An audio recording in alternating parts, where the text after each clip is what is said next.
TV9 digital ಸ್ಪೆಷಲ್ಗೆ ಸ್ವಾಗತ. ನಾನು Vinayaka Badiger, Ballari ವರದಿಗಾರ.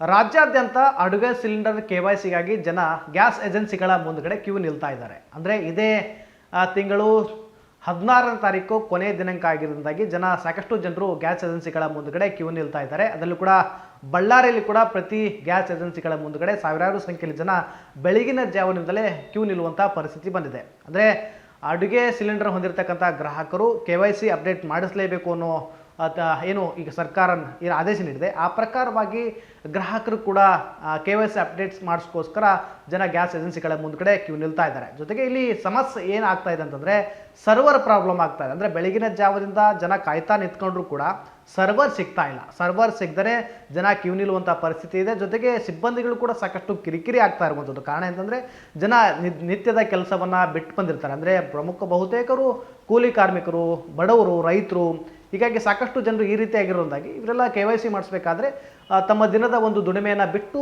Gas ಏಜೆನ್ಸಿಗಳ ಮುಂದ್ಗಡೆ ಕ್ಯೂ ನಿಲ್ತಾರೆ. ಅದೇ ಪ್ರಕಾರವಾಗಿ ಬಳ್ಳಾರಿ ಜಿಲ್ಲೆಯಾದ್ಯಂತೂ ಅದೇ ಸಮಸ್ಯೆ ಕೂಡ ಎದುರಾಗಿರುವಂಥದ್ದು. ಬಳ್ಳಾರಿ, ಸಂಡೂರು ಆಗಿರ್ಬೋದು, ಕಂಪ್ಲಿ ಆಗಿರ್ಬೋದು, ಸಿರುಗುಪ್ಪ ಆಗಿರ್ಬೋದು, ಹೀಗಾಗಿ 6 ತಾಲೂಕುಗಳಲ್ಲಿ ಕೂಡ ಇದೇ ಸಮಸ್ಯೆ ಎದುರಾಗಿರುವಂಥದ್ದು. ಬಳ್ಳಾರಿ ಜಿಲ್ಲೆಯಾದ್ಯಂತ ಸರಿಸುಮಾರು 2,95,000 ಜನರು ಅಡುಗೆ ಸಿಲಿಂಡರ್ನ ಹೊಂದಿರತಕ್ಕಂಥ ಗ್ರಾಹಕರಿದ್ದಾರೆ. ಆ ಗ್ರಾಹಕರೆಲ್ಲರೂ ಕೂಡ KYC ಅಪ್ಡೇಟ್ ಮಾಡಿಸ್ಕೊಳ್ಳೇಬೇಕಾಗತ್ತೆ 16ನೇ ತಾರೀಕು ನಂತರ. ಅದೆಲ್ಲವೂ ಕೂಡ KYC ಒಂದು ವೇಳೆ ಮಾಡಿಸ್ತಾ ಇದ್ದರೆ ಅಡುಗೆ ಸಿಲಿಂಡರ್ ಬುಕಿಂಗ್ ಕೂಡ ಸಂಪೂರ್ಣವಾಗಿ ಬಂದ್ ಆಗಲಿದೆ. ಹೀಗಾಗಿ ಆ ಸಮಸ್ಯೆ ಕೂಡ ಜನರಲ್ಲಿ ಕಾಡ್ತಾ ಇರುವಂಥದ್ದು. ಈಗಾಗಲೇ ಮೆಸೇಜ್ ಕೂಡ ಅಪ್ಡೇಟ್ ಆಗ್ತಾ ಇದೆ. ಅಂದರೆ ಬುಕ್ಕಿಂಗ್ ಮಾಡಬೇಕಾದ್ರೆ ನಾವು ಗ್ಯಾಸ್ ಏಜೆನ್ಸಿ ಅಡುಗೆ ಸಿಲಿಂಡರ್ನ ಬುಕ್ಕಿಂಗ್ ಮಾಡಬೇಕಾದ್ರೆ ಉದಾಹರಣೆಯಾಗಿ ಇಂಡಿಯನ್ ಗ್ಯಾಸ್ ಏಜೆನ್ಸಿಗಳಲ್ಲಿ ಕೂಡ ಸಿಲಿಂಡರ್ನ ಪಡ್ಕೊಳ್ತಾ ಇದ್ದಾರೆ, HPಯಲ್ಲಿ ಕೂಡ ಸಿಲಿಂಡರ್ಗಳನ್ನ ಪಡ್ಕೊಳ್ತಾರೆ. ಹೀಗಾಗಿ ಹಲವು ಶಾಖೆಗಳಿದ್ದಾವೆ, ಹಲವು ಏಜೆನ್ಸಿಗಳಿದ್ದಾವೆ. ಆ ಏಜೆನ್ಸಿಗಳಲ್ಲಿ ಗ್ರಾಹಕರು ಕೂಡ ತಮ್ಮ ಏನು ಬುಕ್ಕಿಂಗ್ ಮಾಡಬೇಕಾಗುತ್ತೆ. ಸಿಲಿಂಡರ್ ಪಡ್ಕೋಬೇಕಾದ್ರೆ ಬುಕ್ಕಿಂಗ್ ಮಾಡೋ ಮುನ್ನ ಕೂಡ ಈಗಾಗಲೇ ಮೆಸೇಜ್ ಕೂಡ ಬರ್ತಾ ಇದೆ KYC ಅಪ್ಡೇಟ್ ಮಾಡಿಸ್ಲೇಬೇಕಂತೇಳಿ. ಒಂದು ವೇಳೆ 16ನೇ ತಾರೀಕು ನಂತರ ತಾವೇನಾದ್ರು 16ನೇ ತಾರೀಕು ಒಳಗಾಗಿ KYC ಅಪ್ಡೇಟ್ ಮಾಡಿಸ್ತೇ ಇದ್ದರೆ ಸಂಪೂರ್ಣವಾಗಿ ಬಂದ್ ಆಗಲಿದೆ ಅನ್ನೋ ಕೂಡ ಆತಂಕ ಜನರಲ್ಲಿ ಇರುವಂಥದ್ದು.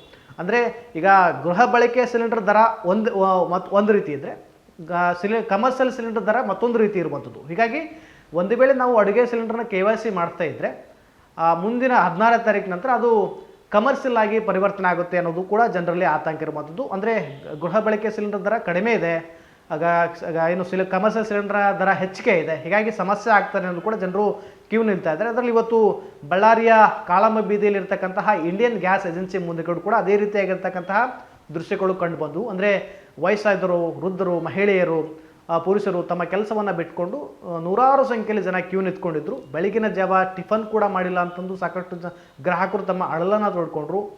ಕಳೆದ ಒಂದು ವಾರದಿಂದ ಕೂಡ ನಿರಂತರವಾಗಿ ನಾವು ಗ್ಯಾಸ್ ಏಜೆನ್ಸಿಗಳ ಮುಂದ್ಗಡೆ ಬರ್ತೀವಿ, ಬಂದಾಗ ಸರ್ವರ್ ಸಮಸ್ಯೆ ಇದೆ ಅಂತ ಹೇಳ್ತಾರೆ. ಸರ್ವರ್ ಸಮಸ್ಯೆ ಇದೆ ಕೂಡ ಈಗ 16ನೇ ತಾರೀಕು ಇರೋದಾಗಿ ನಾವು KYC ಅಪ್ಡೇಟ್ಸ್ ಮಾಡಿಸಲೇಬೇಕಾಗುತ್ತೆ. ಒಂದು ವೇಳೆ ಮಾಡ್ತಾ ಇದ್ದರೆ ನಾವು ಕಮರ್ಷಿಯಲ್ ಸಿಲಿಂಡರ್ ತೆಗೆದುಕೊಳ್ಳೋಕ್ಕಾಗಲ್ಲ.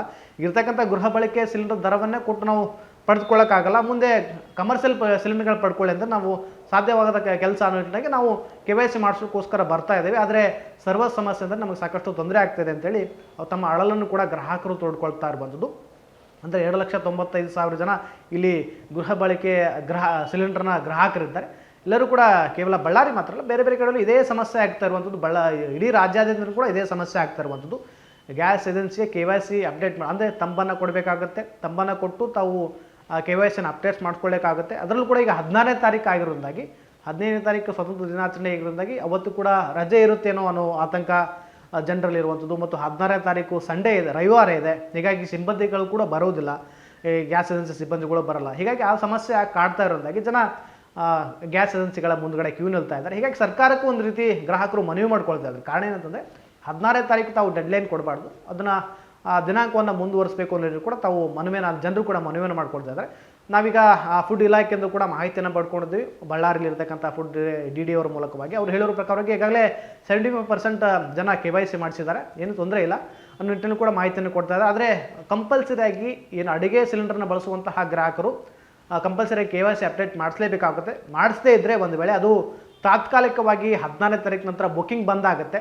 ಬಂದಾದಾಗ ಮತ್ತೆ ನೀವು ತಿರ್ಗಾ ಫುಡ್ ಆಫೀಸ್ಗೆ ಬರಬೇಕು ಅಥವಾ ಏಜೆನ್ಸಿಗಳಿಗೆ ಬರಬೇಕು, ಬಂದು ಅಲ್ಲಿ KYCನ ಅಪ್ಡೇಟ್ಸ್ ಮಾಡಿಸ್ಬೇಕಾಗುತ್ತೆ. ಒಂದು ವೇಳೆ ಅದು ಕೂಡ ಸರ್ಕಾರದಿಂದ ಪರ್ಮಿಷನ್ ಆದೇಶ ಬರುವವರೆಗೂ ಕೂಡ ಕಾಯಬೇಕಂತಂದರೆ ಕಮರ್ಷಿಯಲ್ ಸಿಲಿಂಡರ್ನ ಬಳಸುವಂತಹ ಸಾಧ್ಯತೆ ಇರುತ್ತೆ. ಹೀಗಾಗಿ ಗ್ರಾಹಕರು ಎಚ್ಚೆತ್ತುಕೊಂಡು KYC ಅಪ್ಡೇಟ್ ಮಾಡಿಸ್ಬೇಕು ಅನ್ನೋದು ಕೂಡ ಫುಡ್ ಇಲಾಖೆಯಿಂದ ಮನವಿಯನ್ನು ಮಾಡ್ತಾ ಇರುವಂಥದ್ದು. ಜಿಲ್ಲಾಡಳಿತದಿಂದ ಕೂಡ ಈಗಾಗಲೇ ಮನವಿಯನ್ನು ಮಾಡಿರುವಂಥದ್ದು. ಹೀಗಾಗಿ ಸರ್ಕಾರಕ್ಕೆ ಕೂಡ ಗ್ರಾಹಕರು ಏನು ಮನವಿ ಮಾಡ್ಕೊಳ್ತಾ ಇದ್ದಾರೆ ಅಂದರೆ, ಸರ್ವರ್ ಸಮಸ್ಯೆಯಿಂದ ನಮಗೆ ನಿತ್ಯವಾಗಿ KYC ಮಾಡಿಸೋದಕ್ಕೋಸ್ಕರ ಬರೋದು ವಾಪಸ್ ಹೋಗೋದಾಗಿದೆ. ಹೀಗಾಗಿ ದಿನಾಂಕವನ್ನು ಮುಂದೂಡಬೇಕು ಅಂತ ಕೂಡ ಮನವಿಯನ್ನು ಮಾಡ್ಕೊಳ್ತಾ ಇರುವಂಥದ್ದು.